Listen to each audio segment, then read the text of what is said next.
Buenos días, muchachos. Buenos días, profe, ¿cómo está? Buenos días, profe. Muy bien, ¿y ustedes cómo están? Buenos días, profe. ¿Qué me cuentan? ¿Cómo van?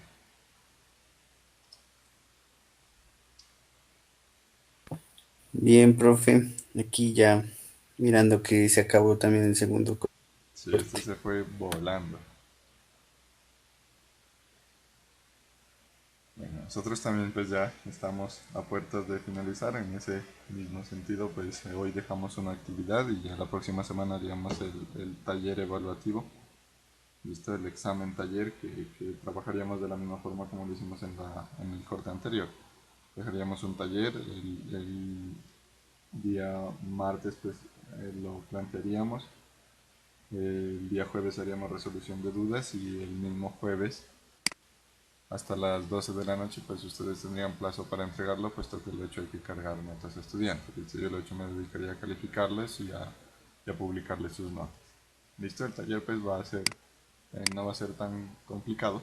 Ahora les voy explicando un poquito. Listo. Y, y la actividad que vamos a dejar hoy pues tiene mucho que ver con lo que vamos a trabajar. ¿Listo? En ese orden de ideas, pues si tienen dudas en el transcurso de la clase o si tienen algún aporte que hacer, me van comentando. Yo estoy pendiente del chat y también estoy pendiente de el audio. ¿Listo? Entonces, iniciemos, muchachos. En la clase de hoy pues ya vamos a trabajar con lo que es Ubuntu. ¿Listo? Con lo que es el sistema operativo. Vamos a iniciar haciendo la instalación. Para ello pues yo lo voy a hacer en una máquina virtual. Aquí voy a crear una nueva máquina virtual. Bueno, al grupo les acabo de enviar una imagencita, ¿cierto? En el grupo pues está publicada una imagen que compartió la ingeniera Gina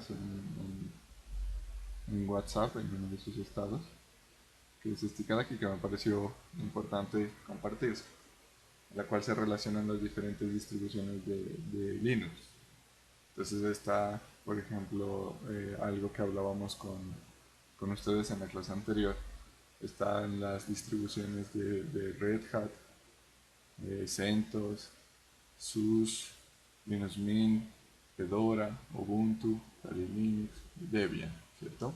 Estas usualmente son destinadas a empresas, ¿cierto? O casi es más frecuente el uso en entornos empresariales, y estos de acá son más frecuentes en usos personales, ¿listo? Tener un Linux es muy frecuente. Los que yo más he visto ha sido Linux Mint y Ubuntu. Y en las empresas los que más he visto es Red Hat y CentOS. Casi siempre es CentOS. Pero los dos son muy buenos porque tienen unos niveles de seguridad bastante importantes que se pueden implementar. ¿Listo? Entonces ahí les compartí esta imagencita como para que ustedes la ojen. Listo, entonces aquí voy a crear mi máquina virtual. Pues la arquitectura que vamos a seguir es de Linux. Aquí vamos a seleccionar otro Linux de 64 bits, puesto que vamos a instalar Ubuntu Server. Entonces le voy a colocar aquí Ubuntu Server y listo.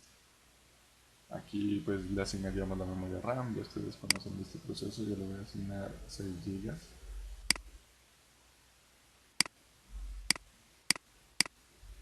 Listo. Listo. Lo mismo. Vamos a simular pues la unidad virtual, la unidad óptica virtual. Entonces aquí vamos a ir al almacenamiento.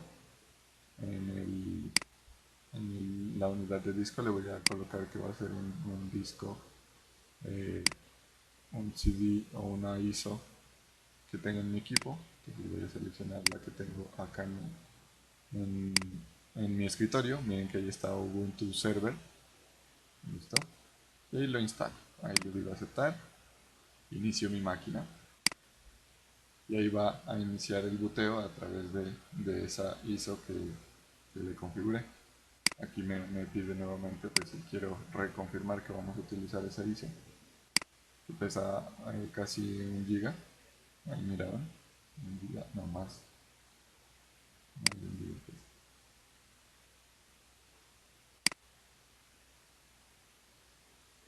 Ah no, casi 1 giga, es livianita.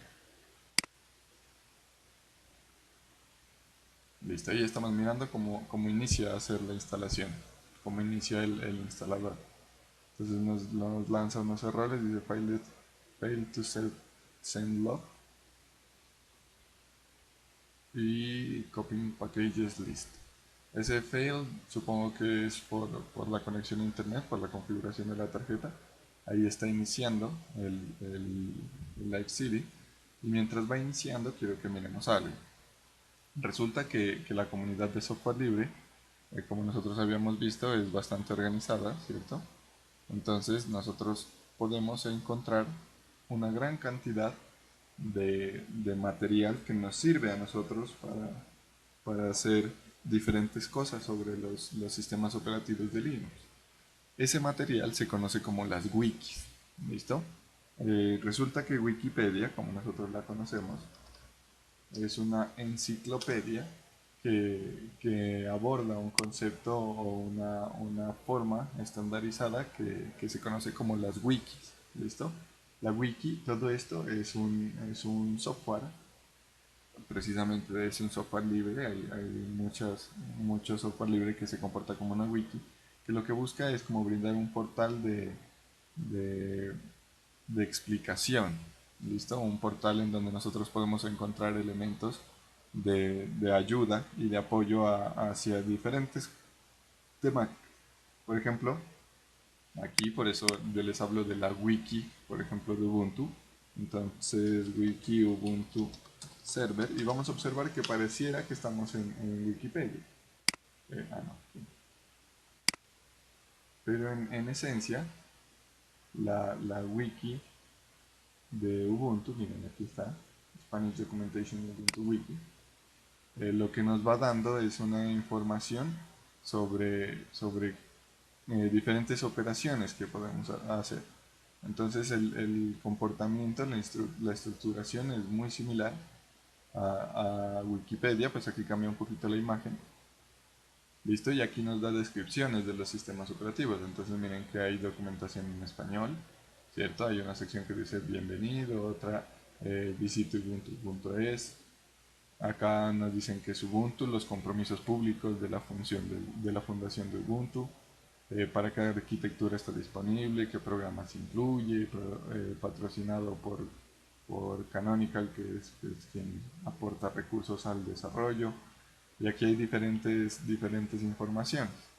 Entonces, también hay wikis, por ejemplo, wiki Ubuntu Server Install, podemos buscar. Entonces aquí podemos mirar manual how to install,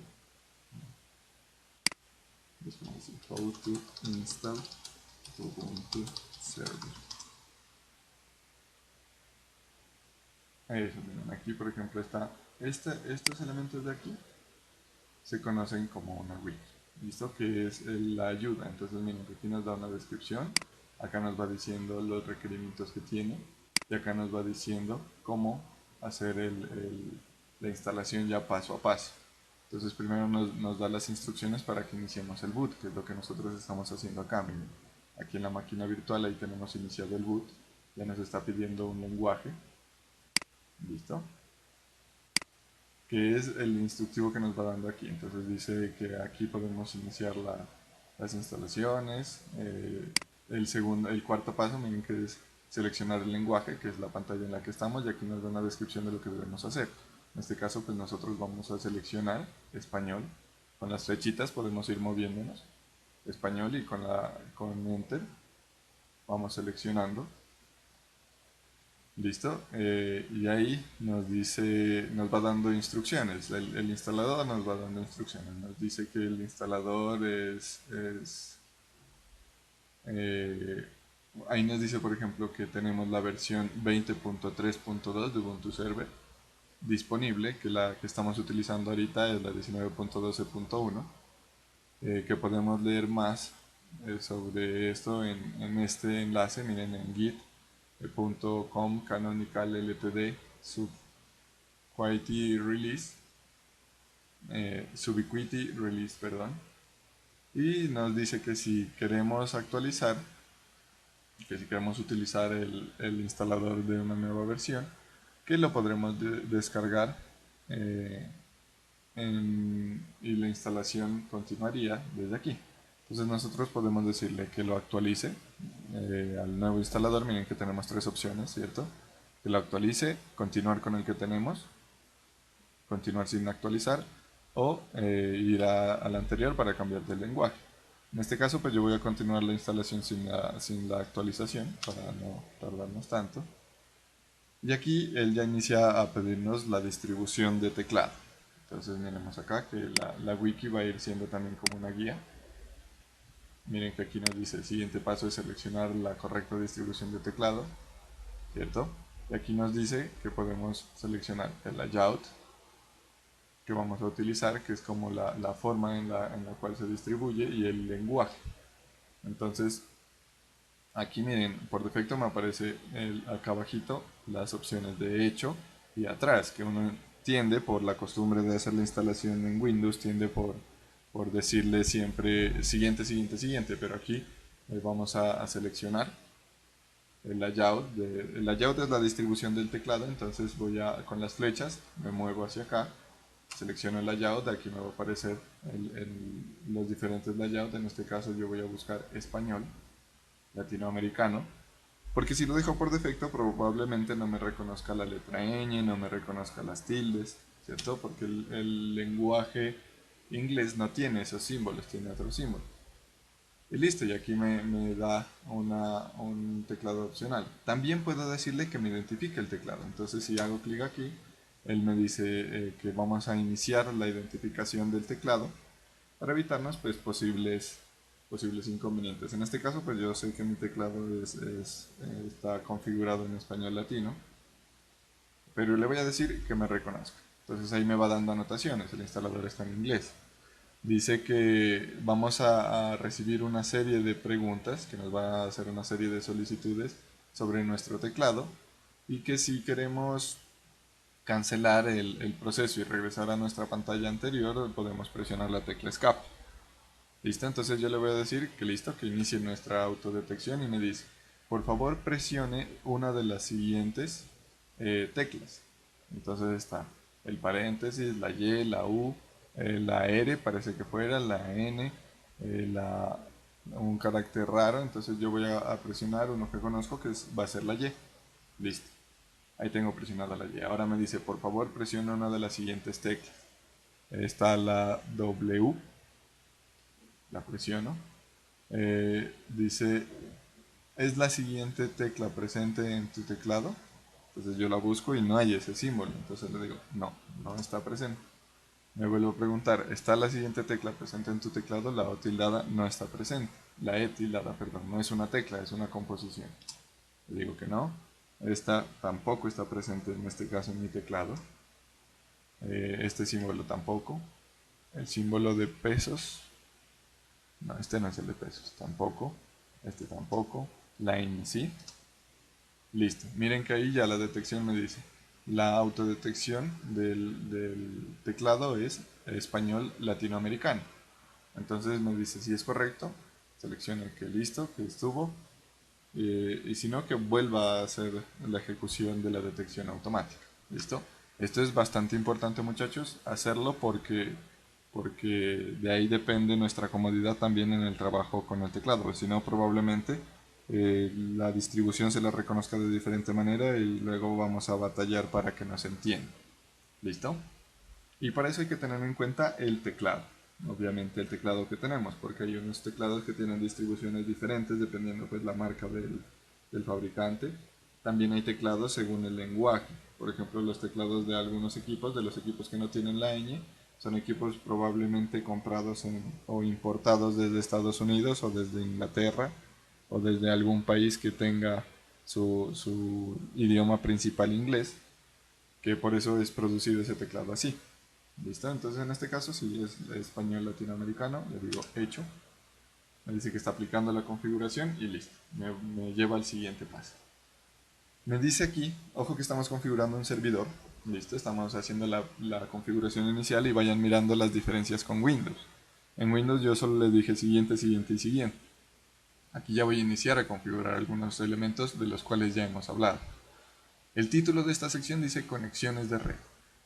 Me dice configure, es decir, configure al menos una interfaz de red sería, ¿cierto? Una interfaz de red en este servidor eh, para ser usada para comunicarse con otras máquinas, porque es el servidor. Si fuera la instalación de un Ubuntu normal, no nos pediría tantas cosas como este nos va a pedir. Entonces nos dice que configuremos una interfaz de red para comunicarnos con otro servidor y que dice y preferiblemente,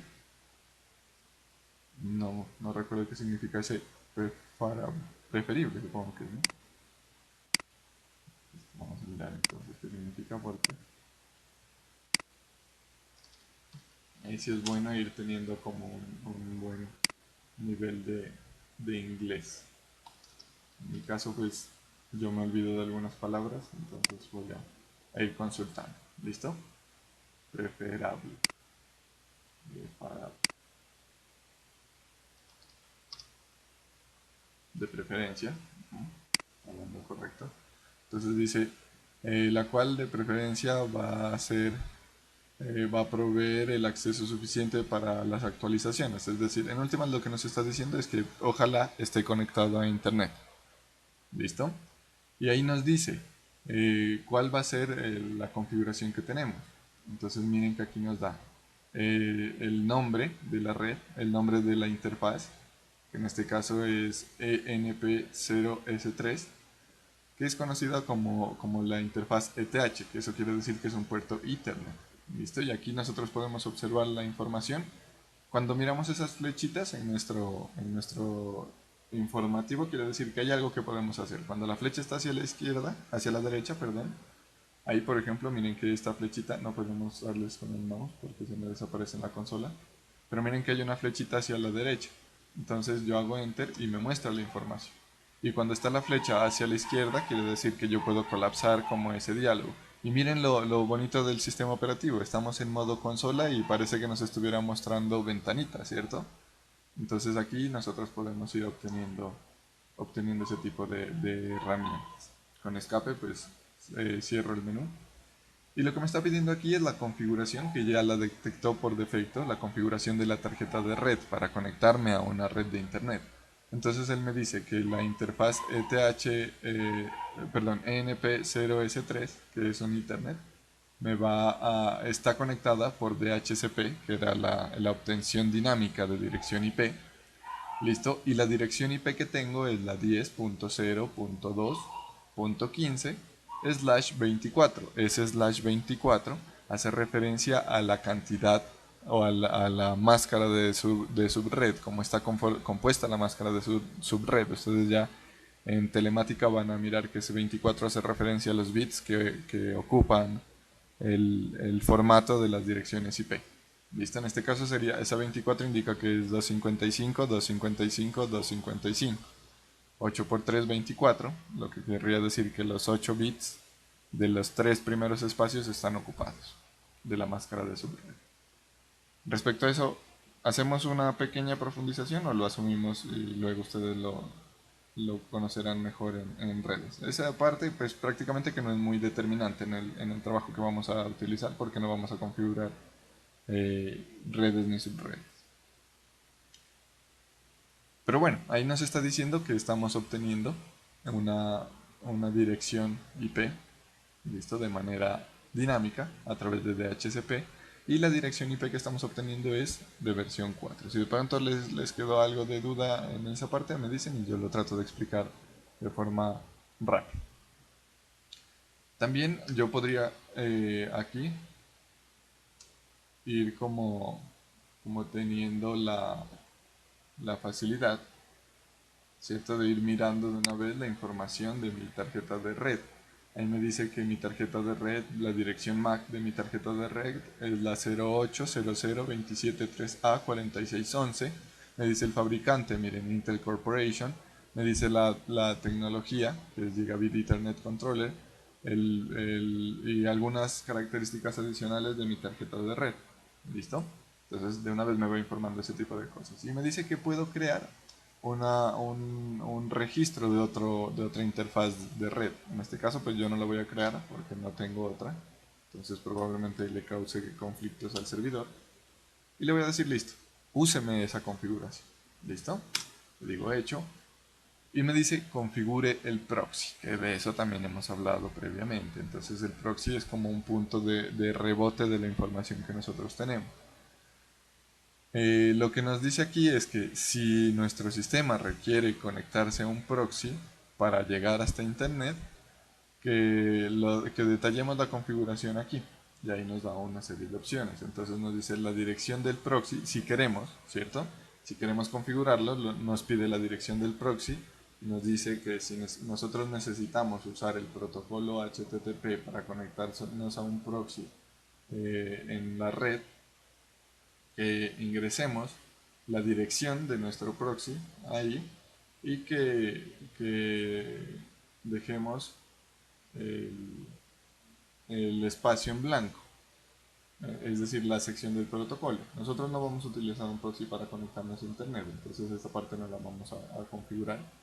Entonces salimos, le decimos hecho. Nos dice configuremos el mirror. En la clase anterior acuérdense que habíamos hablado de los mirror, de los diferentes sistemas operativos de Ubuntu, de Linux. Entonces aquí nos dice que cuál va a ser el mirror con el cual vamos a trabajar o cuál queremos configurar, que por defecto él coloca el oficial. Entonces me dice que si tenemos un mirror alternativo para Ubuntu, que lo ingresemos. Ahí, por ejemplo, si tendríamos un mirror aquí en Colombia, sería prudente lo que hablábamos en la clase anterior. Si no, pues podemos dejar el oficial. Yo voy a dejar el oficial porque igual lo que vamos a descargar son las actualizaciones que en instalación. No vamos a descargar sistema operativo ni nada de eso. Eh, Miren que ahí me dice que deberíamos agregar un mirror para que sea más rápida la conexión. Que si no lo agregamos nos va a dejar uno por defecto, que es el que tenemos ahí. Vamos a dejar ese por defecto. Le decimos hecho.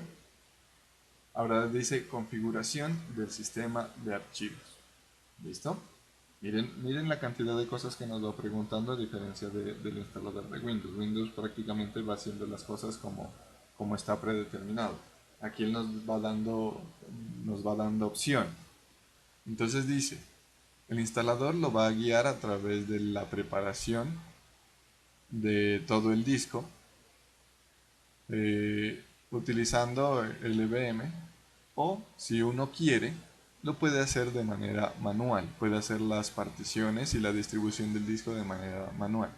Y nos da estas opciones, nos dice que seleccionemos una opción de partición que vamos a tener igual de alguna forma eh, el chance o la oportunidad de modificarlo o de revisarlo. Entonces ahí nos da diferentes opciones. Nos dice usar completamente el disco, usar el disco completo y configurarlo utilizando el LVM o hacer la configuración manual.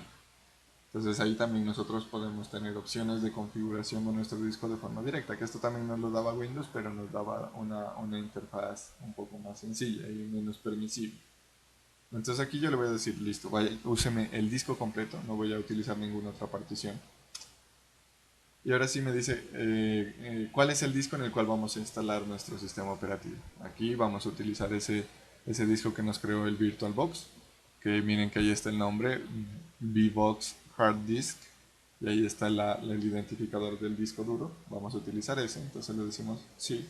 Si queremos mirar otro disco, aquí nos apareció el listado, aquí como solamente tenemos uno, entonces hacemos enter en ese y ya nos da un resumen de cómo se va a estar o cómo se va a hacer el sistema de archivos. Me dice en dónde va a hacer dónde va a montar el sistema de archivos, entonces en la raíz, ¿cierto? El slash significa la raíz del disco.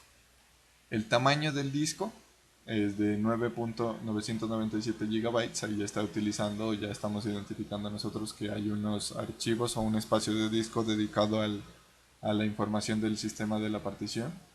El tipo de la partición, miren que está, que es una nueva partición y dice ext4, que era la última versión del sistema de archivos de Linux. El dispositivo dice que es un nuevo dispositivo con una partición de un disco local. Los dispositivos disponibles me dice que no hay dispositivos, que podemos crear un RAID o que podemos crear un grupo. Y los dispositivos en uso, ahí miren que ya me está identificando lo que yo les decía. Está un dispositivo en uso que es el disco duro que dice VBox Hard Disk. Y de ese nos dan un detalle que ya tiene dos particiones. Una partición que dice que es de 1 mega, que es para la BIOS, para el group de la BIOS, que el group es como el encargado de hacer el arranque, la administración del arranque.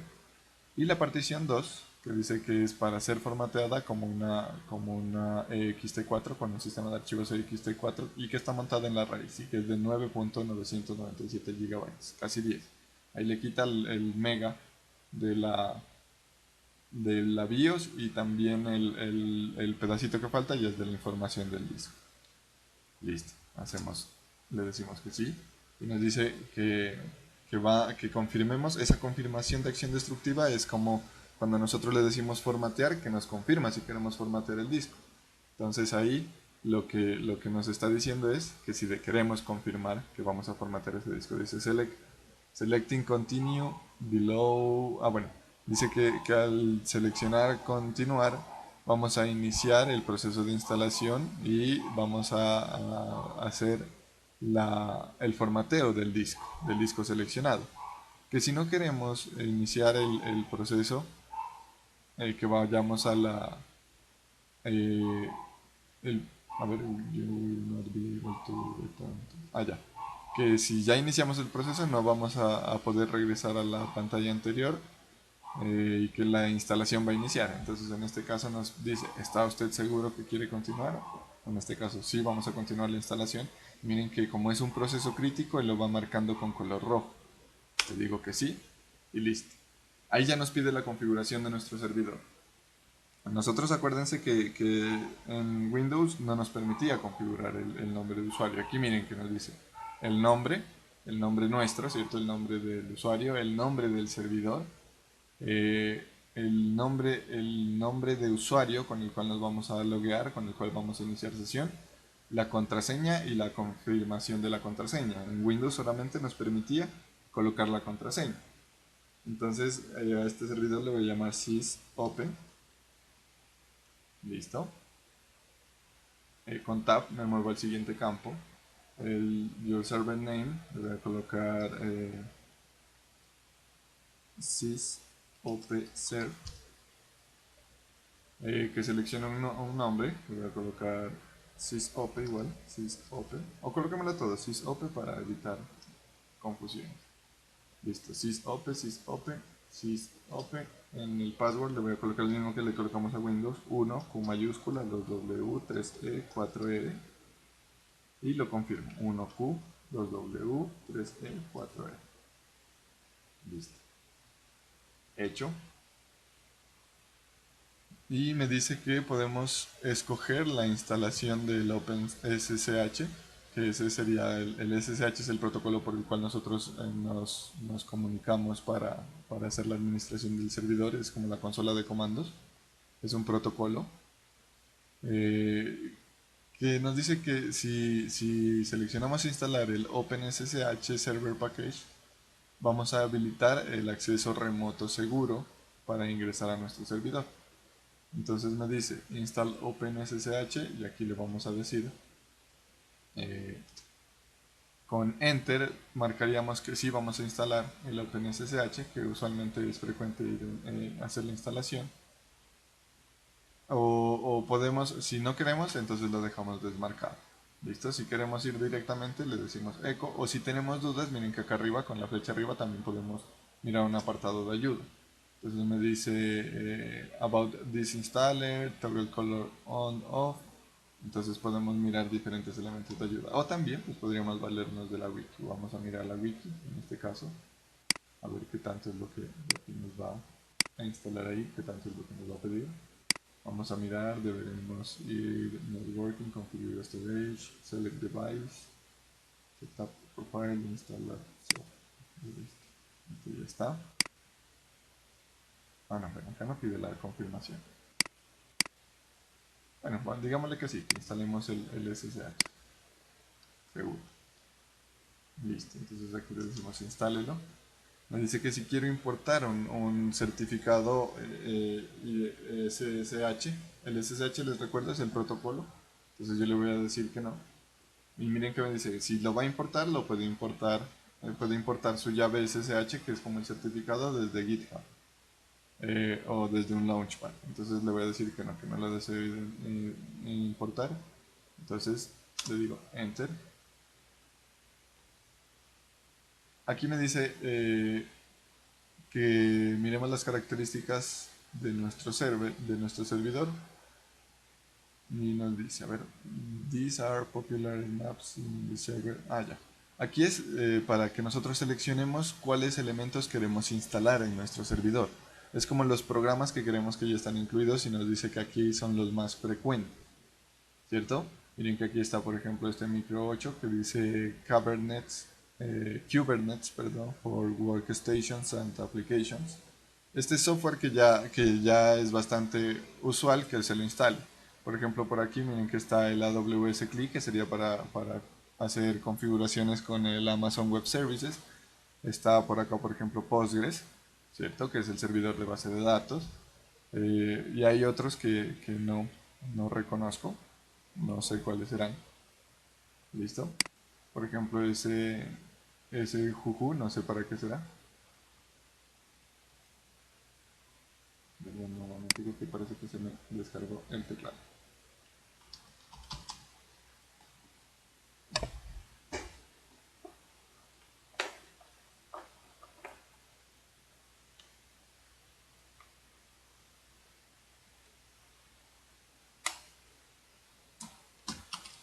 Listo.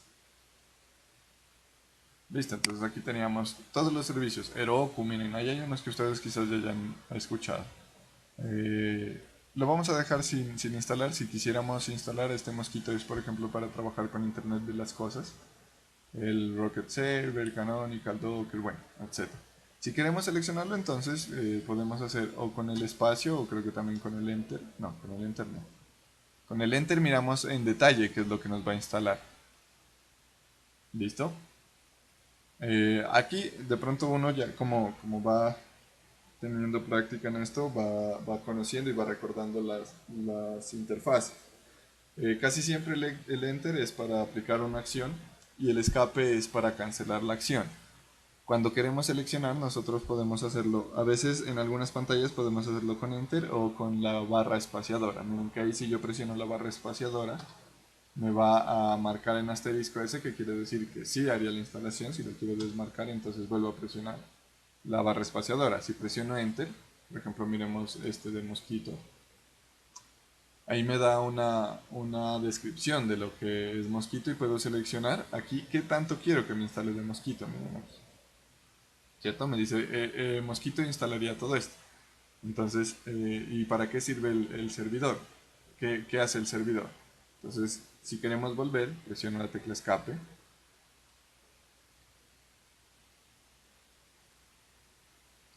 O, pucha, me volvió mucho.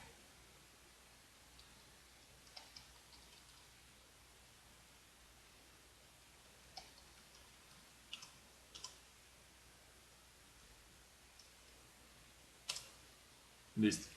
Aquí, por ejemplo, con Postgres, digamos.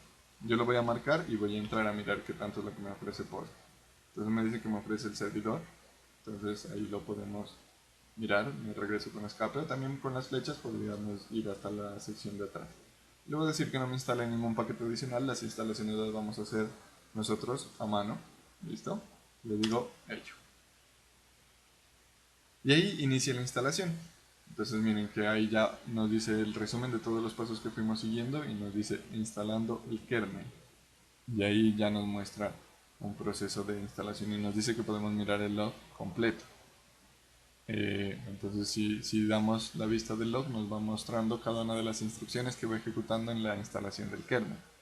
Y si queremos volver a mirar el proceso completo, el proceso en una vista macro, le decimos cerrar o con la tecla escape podemos visualizar. ¿Listo?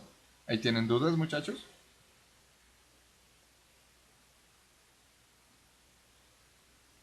No, profe, ¿Qué les parece la instalación? ¿Difícil o sencilla? profe, una preguntita. ¿Sí? La instalación que está haciendo es de Ubuntu, ¿no?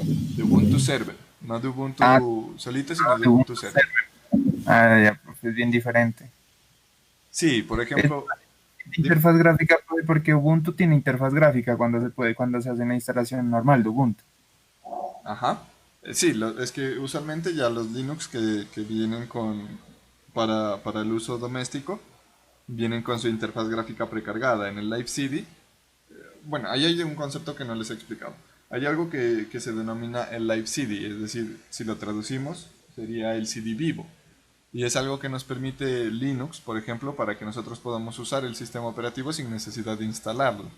Ese es el Live CD, el sistema operativo está vivo. Entonces, en las versiones domésticas de Linux, ese Live CD, como nos permite usarlo, también desde la interfaz gráfica podemos lanzar nosotros el instalador.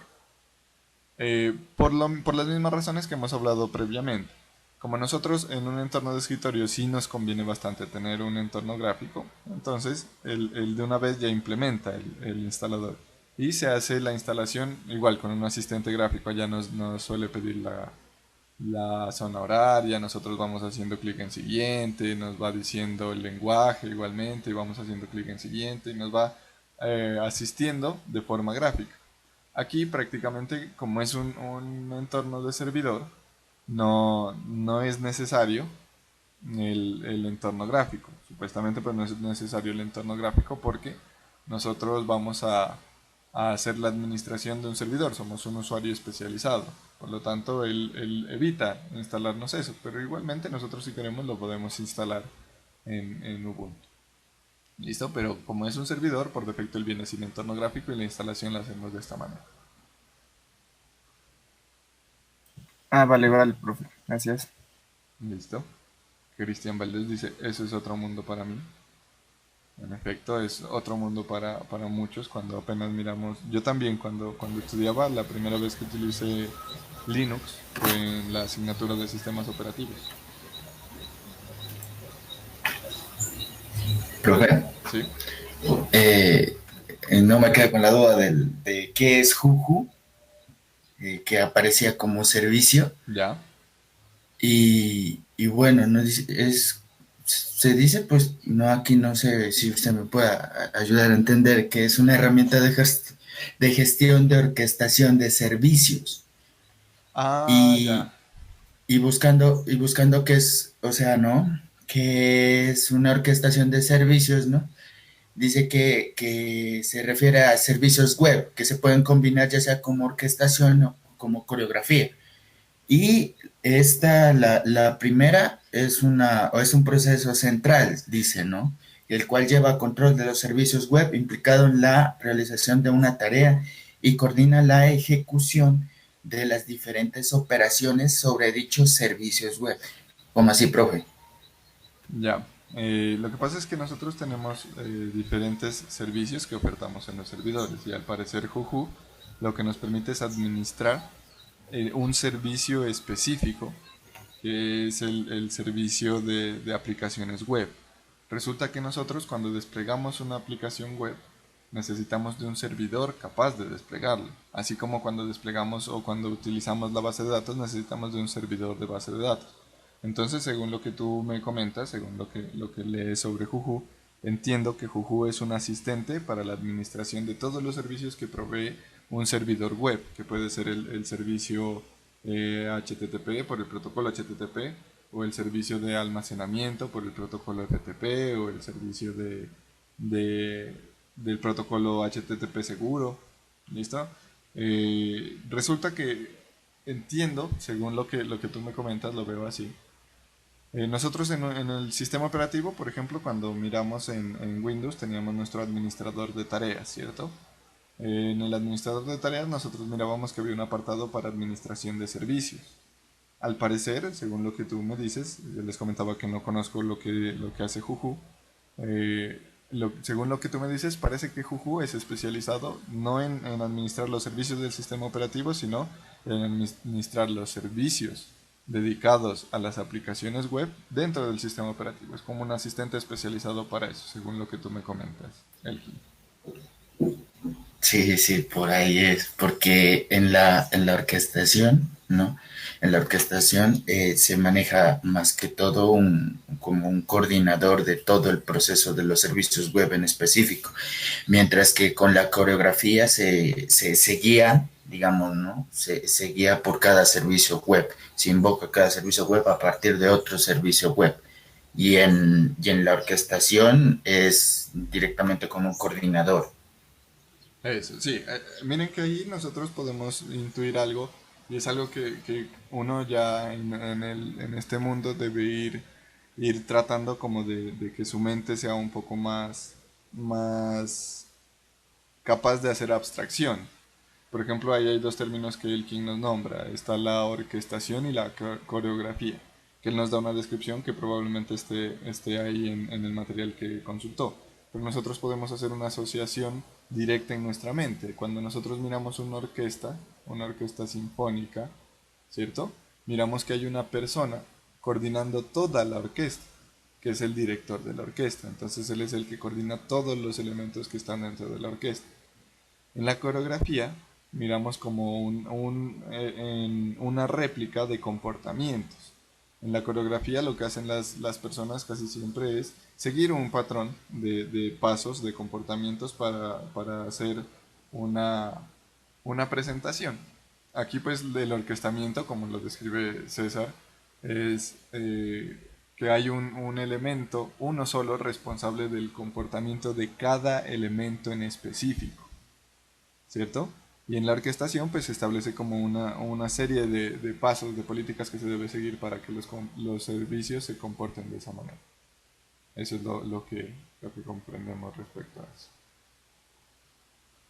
Listo, César, creo que ahí queda un poquito más claro. Sin embargo, pues para mirar en efecto lo que hace Juju, yo debería consultar con más calma, instalarlo y hacer algunas pruebas. Sí, profe. Muchas gracias. ¿Vale? ¿Alguien más, muchachos, tiene algo que comentarnos? ¿Alguna duda?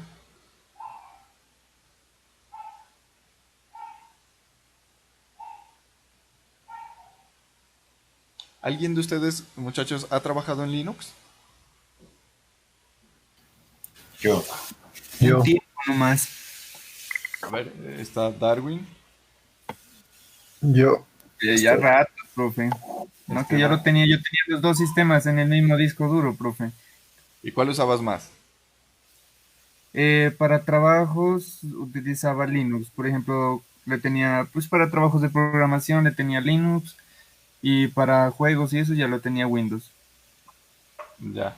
Eh, Esteban Rosas, ¿tú pues cómo? yo ahorita tengo Ubuntu, profe, pero pues, a mí me gusta harto, es fascinante todo, desde la instalación de las aplicaciones, uno tiene más accesibilidad a varias cosas ya, es bonito. ¿Y has usado Ubuntu siempre con entorno gráfico o también lo usas con consola? Con consola lo sé usar a veces, me Perfecto. gusta más. Tú me vas a ayudar como monitor entonces, probablemente. No, no, no, no, ahí, para eso está él es el duro. Elkin también, sí. Es que yo miro varios de ustedes que son inquietos. Por ejemplo, Cuatín, él lo he visto que siempre ha trabajado en su Mac. Entonces probablemente él también tenga una cercanía al sistema de comandos que tenemos nosotros aquí. Bueno, ahorita le voy a dar, miren que aquí la instalación ya terminó. Me dice que reiniciemos el equipo. Yo lo voy a reiniciar. Reinicio, profe, reinicio.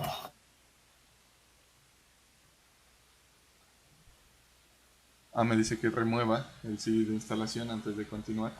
Entonces voy a configurar mi máquina. para que no tenga ese live CD ahí.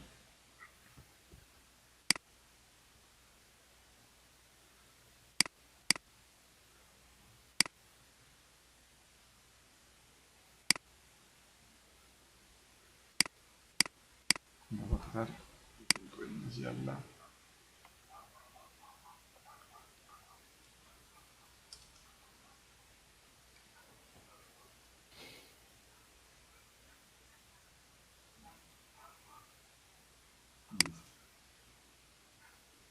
Aquí nosotros obviamente en físico ya lo haríamos de forma diferente, ¿no? Ya simplemente sacaríamos el CD y ya lo haríamos normal. Listo, miren que ya está iniciando nuestro sistema operativo. Como lo decía Esteban, nuestro sistema, ¿cierto? Este Ubuntu o cualquier sistema operativo Linux es muy bonito porque nos permite a nosotros sentirnos en efecto que somos los dueños del sistema operativo. No nos dan haciendo las cosas se aprende muchísimo sobre las arquitecturas, sobre los elementos de los sistemas operativos que a uno le van como dando a conocer un mundo diferente. Ya uno viene siendo como el dueño de la máquina, ya viene sintiéndose el dueño de la máquina. César, de pronto tú qué experiencia has tenido con Linux. Pues, a ver, actualmente tengo el Linux Mint, el Tricia. Y bueno, en distribuciones como tal, ese tiene Debian y Ubuntu. Es bueno, es buena distribución. He manejado Kali, pues no tan a fondo. ¿Cuál más ha sido también? Ubuntu, o empecé con Ubuntu y es muy bueno. Toda distribución es muy buena de acuerdo a lo que uno pues se destine a hacer. Por lo menos Kali es para auditorías y ciberseguridad. Ubuntu es como que el primer paso para entrar uno a este lugar, que es Linux, porque, o sea, tiene tantas cosas. Lo más bonito de eso es que es algo como lo que una vez escuché, que, o sea, los sistemas operativos son como un auto. Windows te entrega un auto lo más de armado, mientras que Linux, siendo muchas distribuciones, uno puede armar su auto como quiera. Ujú. Muy buen símil. Sí, el Linux, aunque también depende pues, ¿no? de la versión que uno instale. Lo que tú dices, por ejemplo, Ubuntu, y es como el sistema operativo que uno inicia a tocar de primero en Linux, pero también está Mint. Mint también es de los primeros sistemas operativos Linux que uno usualmente conoce.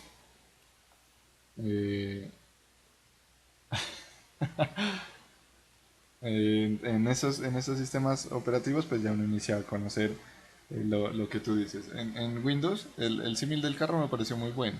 Es como cuando usted compra un carro, ¿cierto? Y se lo entregan.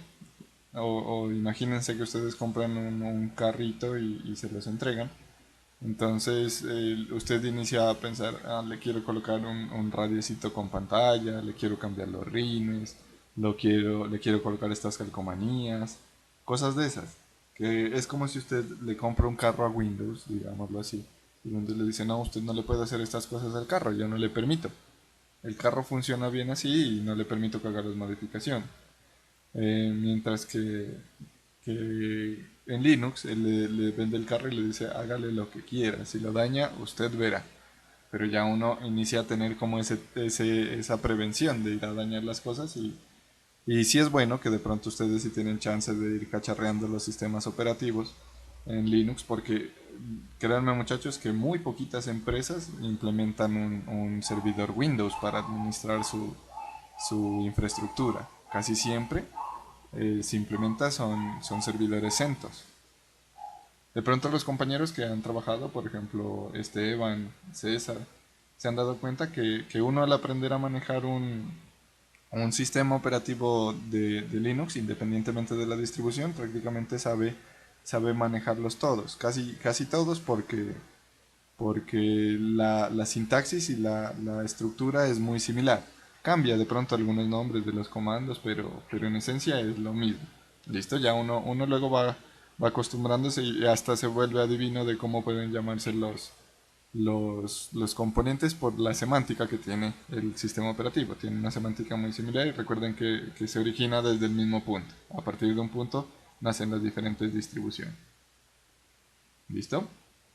Entonces ahí nosotros podemos ir teniendo en cuenta esas cosas. Sí, profe, la verdad es que Windows nos hizo un daño.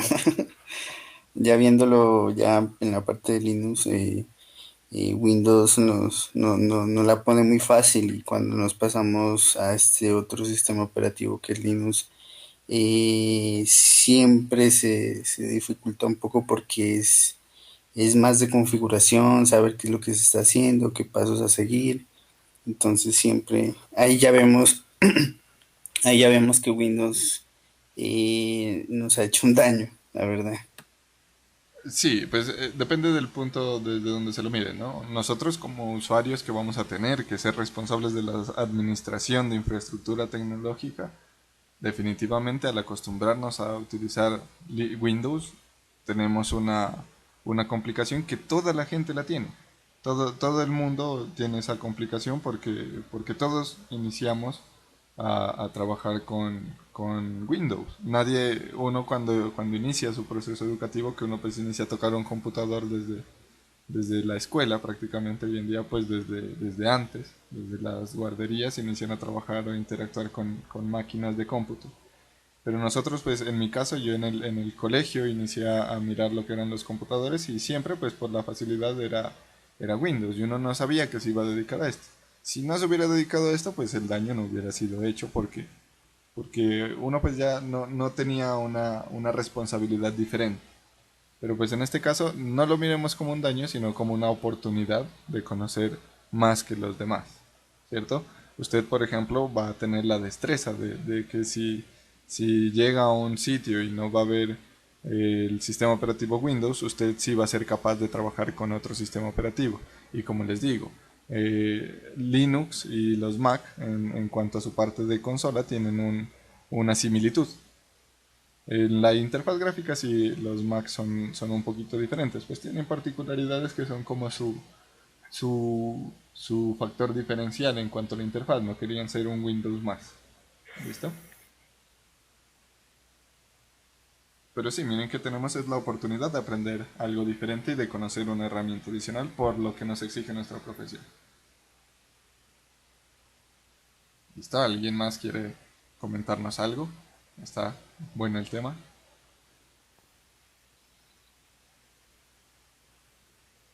Profe, yo tengo una pregunta, no sé si sea un poco salida, pero no sé si también pueda encontrar uno varios sistemas operativos de qué, de qué, instalados en una empresa de servidores, no sé. Sí, sí, claro, también puede suceder eso.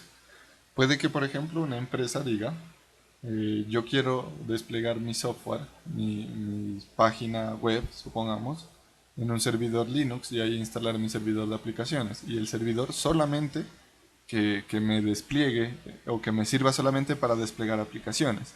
Y yo quiero tener como motor de base de datos el motor de Microsoft, que es el SQL Server. Entonces yo puedo tener un servidor dedicado a bases de datos que supongamos que él va a hacer una instalación en Windows Server y utilizar los recursos de ese servidor desde un servidor de aplicaciones que sería por ejemplo un Ubuntu. También podría decir, bueno, y mi FTP, yo lo quiero instalar, mi servidor FTP que solo va a estar dedicado a eso, lo quiero instalar con, con CentOS, digamos. Entonces puedo hacer eso. Y mi firewall, el firewall de la organización, la quiero con Sential. Entonces tendríamos en una organización diferentes sistemas operativos. Eso es posible. aunque hay una complicación, y eso pues ya es algo que asumen las empresas. Porque si usted tiene diferentes sistemas operativos, muy pocas veces se consigue personas que sean muy fuertes trabajando en diferentes sistemas operativos. Es mucho más fácil encontrar una persona que sea especializada en administrar sistemas operativos de Linux y otra persona que sea especializada en administrar sistemas operativos de Windows. Entonces, si usted tiene diferentes tecnologías, lo más probable es que le toque contratar a dos personas, ¿cierto? Pero si estandariza, inclusive hasta la configuración del hardware, puede que usted la mantenga y la gestione de una forma más sencilla, pues menos compleja, porque ya cuando hablamos de altos niveles de infraestructura ya tenemos una responsabilidad más alta. Yo creo que yo quedé a conseguirles, ¿cierto? Las fotos de un data center en el que yo estuve trabajando en un tiempo. Yo tengo unas fotos, pero no recuerdo en dónde. Que ahí nosotros observamos el, el teje y maneje que tiene un data center como tal. Cuando yo inicié a trabajar, me acuerdo que le llamábamos servidor a una CPU que estaba en una esquinita del lugar en donde trabajábamos, y ese era nuestro servidor. Y luego ya con el tiempo se fue creciendo y ya se compró el primer rack. El rack es un armario en el cual se iban colocando los servidores. Y ahí ya teníamos el rack y un conjunto de CPUs puestas en el rack, pero ya estaban organizaditas. Hasta que luego la empresa decidió comprar un sistema Blade. Y en el rack pusimos el Blade y ya fuimos como modernizando la infraestructura hasta que luego llegó a ser un data center completo. Y ahí ya se inició a mirar que un data center no se lo puede llamar data center porque sí, sino que tiene que cumplir con unas políticas. Por ejemplo, la conexión debe tener, la red debe tener un respaldo y debe ser de fibra óptica. Debe tener un sistema de aire acondicionado porque las máquinas producen muchísimo calor. Debe haber un sistema un secundario de suministro eléctrico. Debe haber un conjunto de cosas que es muy, muy costoso para implementar un data center. Por eso pues hay muchas organizaciones que optan por contratar servicios cloud. Y lo que yo les mostraba en la clase anterior, o hace dos clases no recuerdo, era que podemos tener un sistema operativo completico en la nube, por ejemplo en Amazon Web Services. Que ahora si quieren lo volvemos a mirar, miramos la consola y todo, o en la siguiente clase que tengamos oportunidad. ¿Listo? Pero sí, esas cosas se pueden dar. Y muchas veces eso se da cuando la organización inicia a crecer. Que van pasando varios ingenieros por la administración de los centros de datos y cada ingeniero como que busca hacer la administración de la mejor manera e implementa la tecnología que él domina. Entonces se va haciendo un parche, un conjunto de retazos de diferentes tecnologías hasta que luego llega a un punto que la organización colapsa. Ese es un caso, por ejemplo, que pasó en la Universidad de Nariño. Ellos tenían un sistema que algunas aplicaciones estaban desarrolladas con tecnologías Windows, algunas otras estaban desarrolladas en tecnologías Linux, algunas no se sabía ni siquiera dónde estaban y eso generó un problema grandísimo hasta que llegó un punto que ya la universidad estaba tan grande que decidieron construir desde cero un sistema de información integral. Entonces ahí ya uno inicia a observar que la mejor opción de una organización, teniendo obviamente la oportunidad de asesorarla, es ir de una vez especializándose y dejando todo estandarizadito, tanto para la infraestructura de soporte a la tecnología como las tecnologías de desarrollo de los procesos. ¿Listo? Bueno, aquí ya tenemos nuestro sistema operativo. Ya estamos listos para iniciar sesión y miren que ahí me dice Ubuntu, me dice la versión LTS sysop, el nombre de la máquina, y por ahí me dice TTY1. Ese TTY y el numerito me indica el terminal en el que estoy conectado. Nosotros podemos conectar diferentes terminales o a través de diferentes terminales a nuestro sistema operativo. Cuando hagamos la práctica, vamos a instalar en un sistema operativo en una máquina nuestro sistema operativo y luego a través de diferentes terminales, utilizando el protocolo SSH, vamos a conectarnos a la misma máquina. ¿Listo? Con diferentes terminales. Ahí ya lo vamos a mirar en su momento. Entonces aquí lo que nos está pidiendo el login es el nombre de usuario. Nosotros le colocamos sysop a todos para evitar confusiones. ¿Listo? Igual luego vamos a hacer administración de usuarios y los vamos a crear. Entonces el login sería el nombre de usuario, sysop, y luego nos va a pedir la contraseña. Entonces en mi caso es 1Q2W3E4R. Listo, ahí inicio sesión. Y miren lo que les decía en la clase anterior. Bueno, inicialmente ya cuando inicio sesión me da una bienvenida. Me dice Welcome to Ubuntu. La documentación la podemos encontrar en help.ubuntu.com. Una forma de administración la encontramos en esa página. Soporte nos pueden brindar de esa manera y listo. Y ahí ya estamos en nuestro sistema operativo. Y observen ahí lo que yo les decía. Tenemos el símbolo de pesos, ¿cierto? Esa línea en la cual estamos se conoce como el prompt. El prompt hace referencia al lugar en donde podemos escribir nuestras instrucciones. ¿Listo? Entonces ahí nosotros podemos iniciar a trabajar ya en nuestro sistema operativo a través de la línea de comandos que nosotros tenemos. Entonces recuerden que en la clase anterior yo les había compartido una lista de comandos. Voy a buscarla por acá para que vayamos mirando y utilizando algunos de ellos. LS, profe. Eso. Vamos, sino que quiero que pongamos la lista para ir mirando qué es lo que hace cada uno.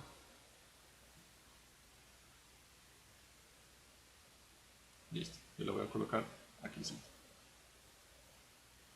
Está por aquí. Y el sistema operativo por acá. Uy. Ah, miren, ahí ejecuté un comando. Quería cambiar de ventana con la tecla Windows. Y ejecuté el comando inicio y flecha. Y miren lo que me apareció. Me apareció para loguearme otra vez. Y está el TTY2. Es otra terminal. Que yo también me puedo loguear con sysop. ¿Cierto? Y le puedo decir la misma contraseña porque es el mismo usuario. Y miren que ahí ya me da la información. El último login fue el 30 de abril a las 2. Está desconfigurada esa hora. La podemos configurar también. Y estoy en dos terminales. Entonces miren que si yo aquí escribo cat hola. Me está buscando. No, no es el archivo. Print, creo que es. Print hola. No, me está buscando nuevamente un archivo. Listo. Voy a limpiar la consola. Clear. Eso ahí. Y si me muevo a la otra terminal, miren que estoy trabajando en mi terminal normal. Listo, tengo dos sesiones iniciadas a través de dos terminales diferentes. Yo voy a cerrar esta sesión de aquí, porque no quiero tener dos terminales. Lo que quiero es colocar, esta la iba a colocar acá.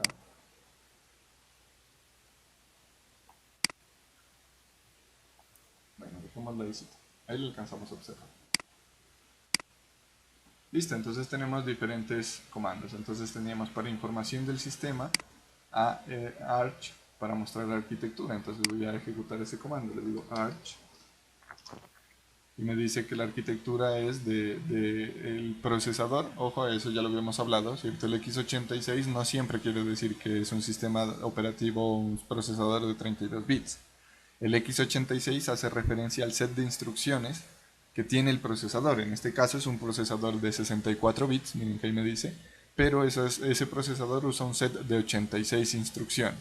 Cuando no aparece el estereotipo de 64, quiere decir que es de 32. Ahí ya solamente nos aparecería el x86, que querría decir que el procesador tiene un set de instrucciones de 86 instrucciones y trabaja con arquitectura de 32 bits. ¿Listo? Listo. Vamos a utilizar, por ejemplo, el comando uname -m. -m. Igualmente nos muestra la arquitectura. Si yo le digo uname -h, -help, nos dice que es -help aquí, -help. Él nos da las opciones del comando. Esos comandos que nosotros colocamos, por ejemplo el uname que colocamos ahorita o el arch, son programitas. Y esos programas tienen parámetros. Recuerden que en la clase anterior los habíamos visto. Entonces nosotros podemos pedir el manual del programa que estamos utilizando a través de el comando help. en otros sistemas operativos también es "-h", en Windows era lo que nosotros le decíamos slash y el signo de interrogación. Entonces aquí también él nos puede ir ayudando, el mismo sistema operativo nos puede ir ayudando. Por ejemplo, miren que ahí dice "-m", que fue el comando que utilizamos hace un momento, dice que nos muestra el hardware, el nombre del hardware de la máquina. Entonces ahí nosotros miramos que nos mostró la arquitectura, pues que sería ese es el nombre que tiene la arquitectura de nuestra máquina. ¿Listo? Vamos a mirar, por ejemplo, el comando que nos decía Elkin, ls, solito. Ahí no nos muestra nada. Si nosotros miramos acá en la lista, sabemos que el comando ls nos sirve para mostrar el contenido de un directorio. Por aquí debe estar solito.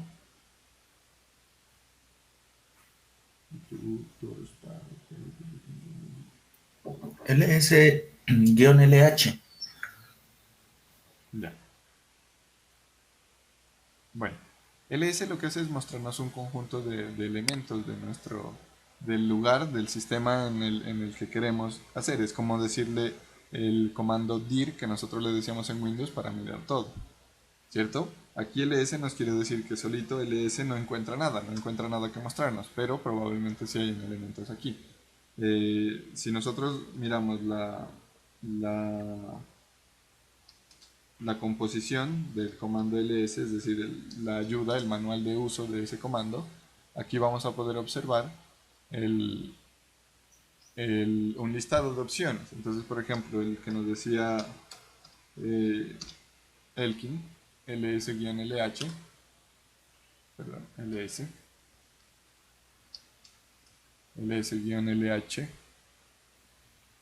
nos dice que no encuentra el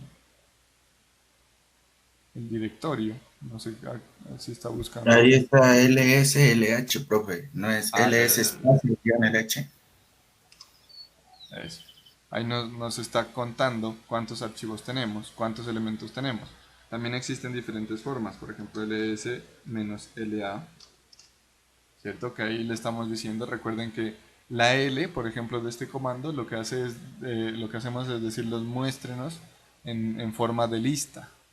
ls muestra, ¿cierto? Pero le estamos diciendo "-l", que nos muestre en forma de lista, y "-a", o sea, la A sería que nos muestre los archivos ocultos también. Entonces por eso aquí nos está mostrando más ahora, nos muestra un bash history, un bash log, un bash rc, caché, gnupg y profile, ¿cierto? Y miren que también nos aparece como en Windows el archivo o el directorio punto, que sería el local, y punto, que sería el anterior. ¿Listo? Aquí también podemos utilizar comandos como es el comando cd, ¿cierto? Que cd nos servía igual que en Windows para irnos a alguna ruta, pero entonces nosotros no sabemos a qué ruta ir. Podemos decirle cd slash y diríamos a dónde iríamos con ese comando.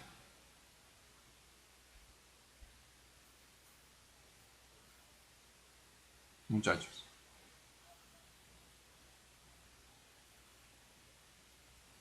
¿Se acuerdan? Cuando hicimos la instalación decíamos que slash representaba la raíz del sistema de archivos. Entonces si le decimos cd slash nos llevaría a la raíz del sistema de archivos. Y aquí si le decimos ls, aquí sí nos va a mostrar todos los archivos que tenemos. Tenemos una carpeta dim, una carpeta cd-room, una carpeta etc, un archivo init rd img, lib, lost, etc. Si le decimos ls-l, nos muestra lo mismo pero en forma de lista. Y si le decimos ls-la, nos muestra lo mismo incluyendo los archivos ocultos. Miren que él también usa un código de colores para irnos mostrando algunos elementos. Por ejemplo, el color azul nos indica que es directorio, el color azul oscuro. El color azul clarito nos muestra que es un enlace simbólico. Ese enlace simbólico es lo que nosotros conocemos como los accesos directos en Windows.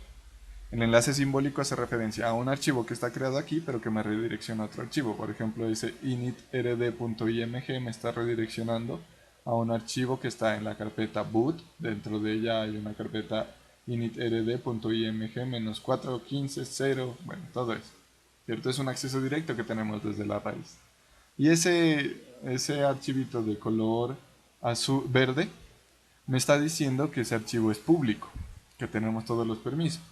Por el código de color lo podemos saber, pero también miren que aquí en la primera columna, en la parte izquierda, nos va dando una descripción del archivo. No puedo mostrarles ahí el cursor porque la consola me quita, pero miren que al inicio de cada registro está un DRWX RXX, ¿cierto? Que eso hace referencia a los permisos del componente. D sería el tipo de elemento, que sería directorio o archivo. D para directorio, L para archivo. Miren, por ejemplo, los azules tienen una L como primer carácter de esa línea. Y luego vienen los permisos. Entonces vienen los permisos de usuario, los permisos de grupo, que nosotros podemos asignar al elemento. Entonces R sería leer, W sería escribir y X sería ejecutar. Eso ya lo habíamos visto. Los permisos para este usuario, y ahí después del usuario nos muestra, perdón, después de los permisos nos muestra el usuario y el grupo que tiene permisos y ese tipo de permisos sobre el archivo. Y miren que, por ejemplo, ese archivito que es público, ese que dice TMP, tiene todas las letricas puestas. No hay ningún guión, mejor dicho. Entonces, como es público, tiene permisos para lectura y escritura a nivel de usuario, lectura y escritura a nivel de grupo, lectura y escritura a nivel público. ¿Listo? Y esos permisos también vamos a aprender a administrarlos. Vamos a aprender a cómo se componen esos permisos, cómo los estructuramos y hay unas formas de escribirlos que corresponden a enteros. Entonces por ahí también vamos a estudiar un poco. ¿Listo? Según yo les había recomendado que inicien la lectura de la revisión de estos comandos.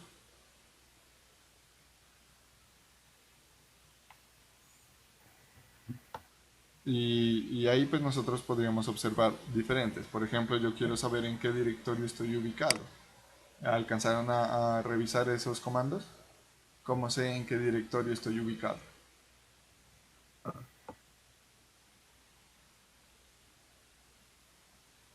¿Lo recuerdan? Por aquí había uno que se llama PWD. Aquí está, miren. PWD, mostrar el camino del directorio de trabajo. Entonces, digamos de PWD, nos dice que estamos en la ruta /. Si queremos ir, por ejemplo, vamos a nuestro home. Le decimos entonces cd.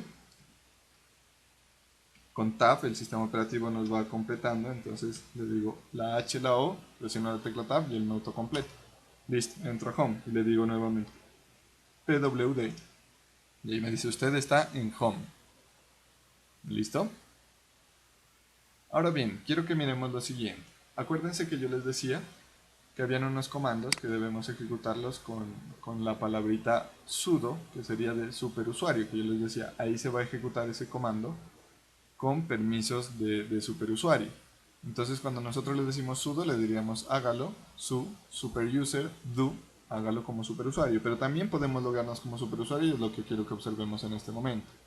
Si yo le digo sudo, hágalo como superusuario, miren acá, sudo, le voy a decir que se loguee o que cambie mi rol a mi rol de superusuario. Entonces le digo enter y me pide la contraseña. Entonces le digo 1Q, 2W, 3C, 4R y ojo a lo que va a suceder. Miren que ahí ya el último carácter del prompt ya no es el signo de pesos, sino el numeral. Eso quiere decir que ya estoy logueado y que tengo permisos de superusuario para hacer lo que yo necesito.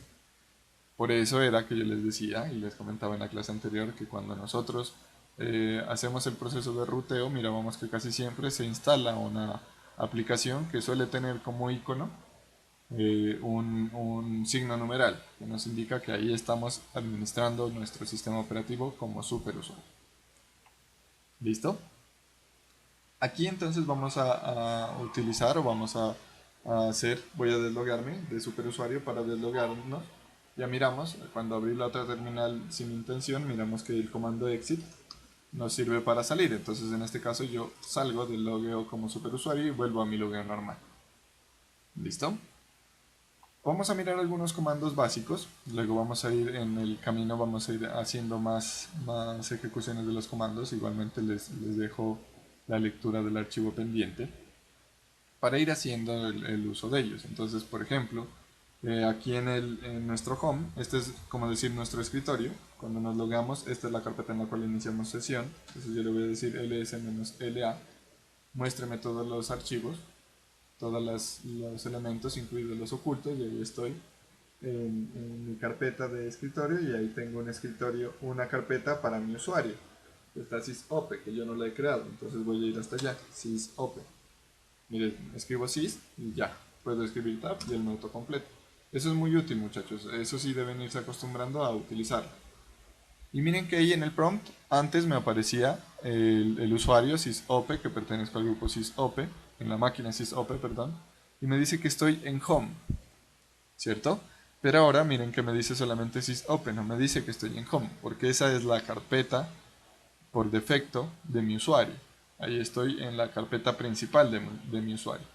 Si yo aquí hago un ls-la, es decir, muéstreme todo, le voy a decir, ahí miro todo lo que tengo en mi carpeta del usuario, es como mi carpeta de documentos, digamos. Aquí, por ejemplo, vamos a ejecutar el comando, vamos a crear una carpeta. Entonces, para crear una carpeta podemos hacerlo con el comando mkdir. Miren que les voy a ir narrando cómo se componen los comandos. Entonces, mk hace referencia a make, que traduciría haga, dir, directorio. Entonces ahí le estaríamos diciendo mkdir, ahí se aplica la semanticidad de los elementos, que es algo desde que yo les voy inculcando desde que estábamos en estructuras de datos, ¿cierto? Del nombramiento semántico de las cosas. Entonces ahí tenemos mkdir y el nombre del directorio le diríamos mi carpeta, por ejemplo, mi carpeta. Listo. Y ahora sí nuevamente hago ls-la, de ahí ya está, miren, mi carpeta, y tengo las mismas carpetas que ya tenía antes. Entonces ahora voy a ingresar a mi carpeta, le digo cd, mi carpeta, escribí mi, le di tab y él ya me autocompletó, y ahí está, estoy ya dentro de mi carpeta. Le digo pwd y él me va a dar la ruta absoluta en la cual estoy en /home, /sysope, /mi carpeta. Que yo quiero crear un archivo de texto aquí, entonces para eso existen diferentes programitas. Por ejemplo, yo voy a escribir, voy a utilizar Nano, que es un editor de texto, y le digo el nombre de cómo quiero crear mi archivo. Entonces le digo Nano mis datos, y la extensión .dat, .txt o .jr, le voy a decir la extensión que nosotros queramos, no nos pone problema. ¿Hay preguntas? ¿No? Bueno. Y aquí ya nos abre el editor de texto. Y miren que abajo nos va dando como la información de qué es lo que podemos hacer. Entonces con control, esa como sombrerito que hay ahí, quiere decir que es la tecla control. Con control G miramos la ayuda, con control O escribimos afuera, dice, con control W buscamos, con control K cortamos toda una línea de texto, con control J justificamos, con control C nos ubicamos en una posición, con MU deshacemos, con control X salimos, con control R leemos, con control slash reemplazamos. Miren que tiene las funcionalidades básicas de un editor de texto. Entonces aquí por ejemplo voy a escribir hola, este es mi archivo de prueba del comando nano para crear archivos de texto. Listo. Ahí tengo mi archivo. Lo quiero cerrar y guardar. Entonces le digo control X y ahí me dice, ¿desea guardarlo? Entonces le digo sí. Y me dice, ¿en dónde desea guardarlo? Ahí puedo guardarlo en el archivo en el que estoy, en mis datos, o puedo cambiarle el nombre y guardarlo como una copia. Entonces le digo enter y ahí ya guardaría. Ahora le digo ls, -l nomás digámosle, y ahí me muestra mi archivo, mis datos JR. ls-la me muestra los ocultos también, que sería la direccional anterior y hacia el directorio actual. Ahora bien, Resulta que yo quiero visualizar mi archivo. ¿Cómo puedo hacerlo? Puedo utilizar igualmente nano y le digo el nombre, mis datos. Ahí está. Pero existen otras formas. Miren, ahí yo lo cerré con control X. Y como no había modificado, entonces él no me dijo que si deseaba guardar. Voy a limpiar la consola con clear. Este es otro comando, otro programa que nos limpia toda la pantalla. Y ahora le voy a decir, quiero mirar el archivo, pero ni siquiera quiero abrirlo. Y por allá nosotros teníamos, entre los primeros comandos que miramos, teníamos un comando que es el comando cat. Y yo les decía que era como para visualizar. Entonces miren que aquí, cat, hay varios cat. Entonces dice cat proc cpu info, cat proc interrupts, cat proc meminfo. Entonces aquí vamos a utilizar el comando cat, pero sin s. Y miren que aquí yo les decía, cat es el programa y el siguiente es el parámetro. Y le estaríamos diciendo, muéstrenos el contenido del archivo cpu info, muéstrenos el contenido del archivo interrupts, o muéstrenos cat el contenido del archivo mis datos. Le digo enter y miren que por consola me sale lo que yo escribí allá. Si le decimos el comando que está ahí en la hoja, cat proc, miren que él me va autocompletando cpu info, él me muestra el contenido de un archivo. Entonces me está diciendo el procesador está listo. Que también yo le puedo decir, como es un archivo, le puedo decir nano /proc. Desde aquí puedo abrir el archivo que está allá, no necesariamente debe estar ubicado en la ruta, sino que yo puedo abrir el archivo desde un lugar en donde esté especificándole la ruta completa del archivo y le digo cpu info. Y ahí miren que me abre el editor, tiene un nano, y ahí puedo cambiar los datos que están ahí. Obviamente esto hace parte de las configuraciones, no los vamos a modificar. ¿Listo? ¿Hasta ahí tienen dudas?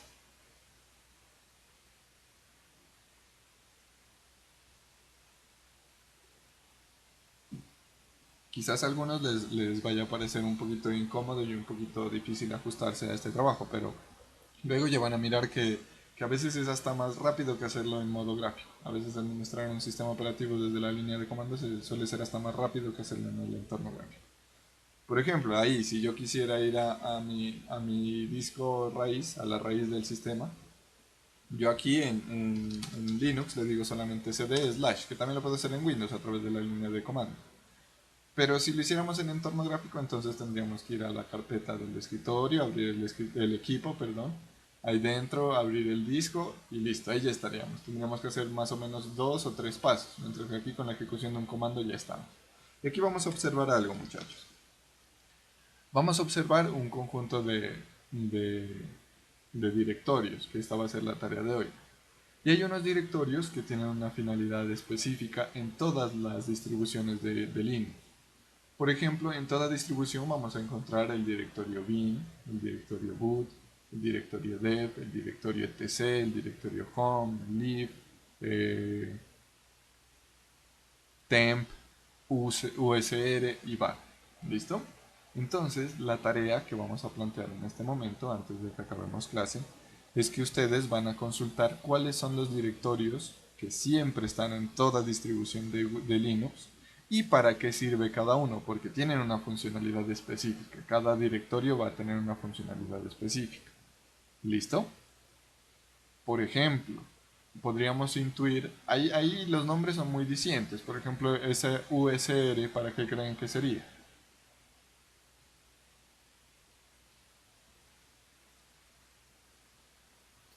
Usuario. Exactamente, para algunas cosas particulares del usuario. El directorio var, ¿para qué creen que sería?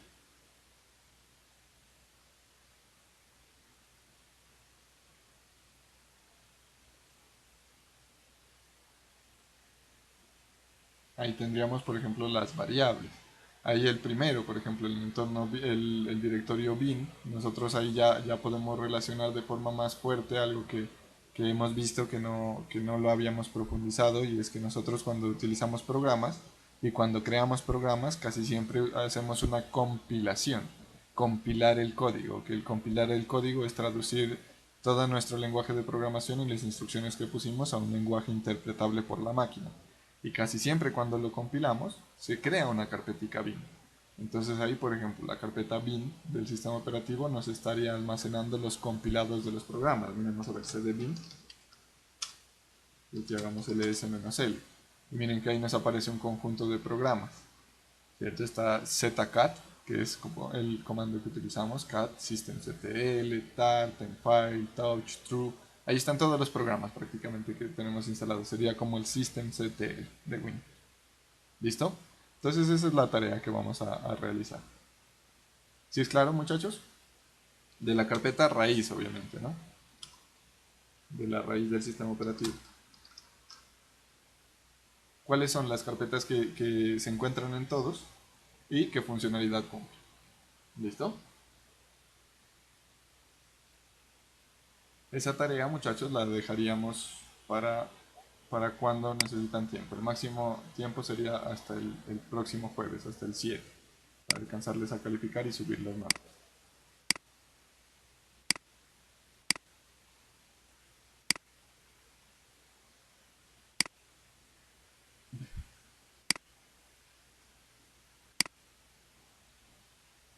Bueno, si ustedes de pronto se animan a instalar otro sistema operativo, pueden acceder a las wikis. Por eso les decía aquí que tenemos una wiki que nos va detallando qué es lo que podemos hacer. Sin embargo, el instalador es muy diciente. Siempre los sistemas operativos Linux nos van dando ayudas, nos van dando tips de qué es lo que vamos haciendo y las descripciones que debemos tener en cuenta para desarrollar la tarea que tenemos aquí. Entonces, ¿para cuándo creen que podemos dejar esa actividad? ¿Para hoy en 8 o para el último plazo que sería el jueves? De hoy en 8 pues es jueves, ¿no? O antes.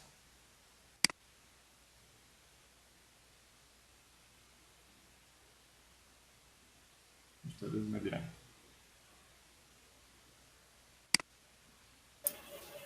Profe, para este trabajo, ¿cómo toca hacerlo en Linux o...? No, solo lo consultan. O sea, no hay que instalar el sistema operativo ni nada de eso porque yo entiendo que no tenemos en algunos casos las máquinas necesarias. Pero esa información la pueden consultar ustedes en internet y establecerla, no hay necesidad de que lo instalen. Ah, bueno, profe. ¿Qué fecha la dejamos? ¿Qué De hoy en propuestas? 8, pues. ¿De hoy en 8?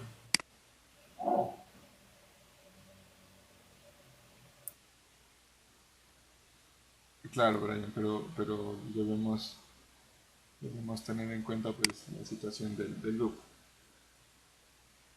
Nombre de la tarea, descripción de directorios padre y directorios principales de Linux. Listo, entonces la dejamos de hoy en 8. Listo, hasta la medianoche. Así yo el viernes me siento a calificar todo lo que tenemos con ustedes y con otros grupos y listo. Y el viernes mismo les publico las notas. Listo, entonces muchachos. Por hoy pues eso sería todo. Apaguemos el servidor.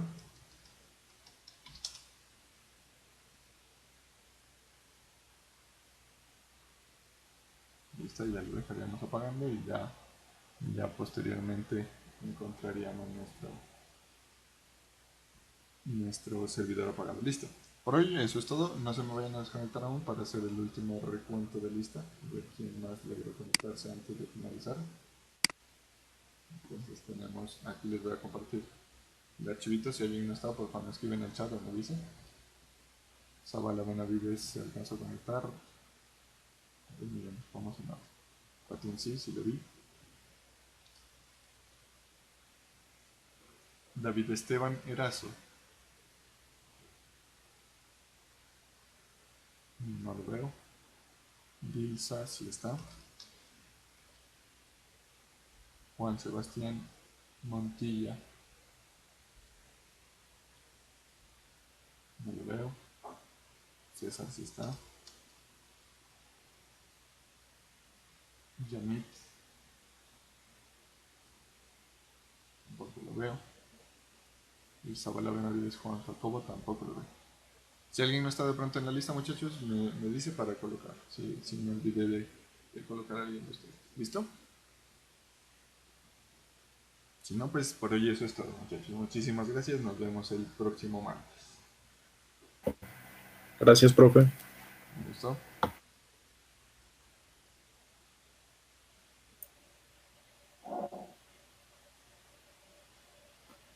Hasta luego, profe, gracias. Chao, que estén bien.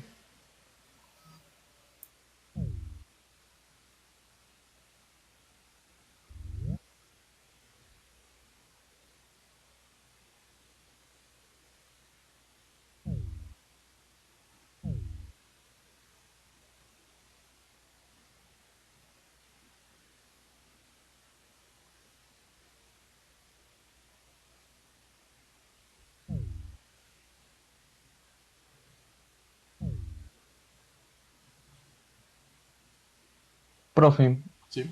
bueno, quería hacerle una consulta. De pronto usted, ya que estamos trabajando con esto de máquinas virtuales, ¿sabe algún, no sé, hospedador que se permita crear las máquinas virtuales gratis? ¿Como máquinas virtuales o tener un servicio? Pues, o sea, sí, es que yo estaba viendo el de Amazon, pero está como requisito, pues, Tener tiene tarjeta de uno crédito. Sí. registrar una. Entonces, no sé si hay otro así que, digamos, funcione de esa manera que sea gratuito y digamos, o sea, así como tiene ahí Amazon una capa gratuita que es de pocos recursos y toda esa funcionalidad, pero que se pueda crear la máquina. Híjole, no conozco, pero yo te ayudo a consultar y te digo, Nix. Ya. El que yo siempre he usado es el de Amazon. Bueno, profe, muchas gracias. Hasta luego. Listo, Nixon, ya nos vemos, que estén muy bien.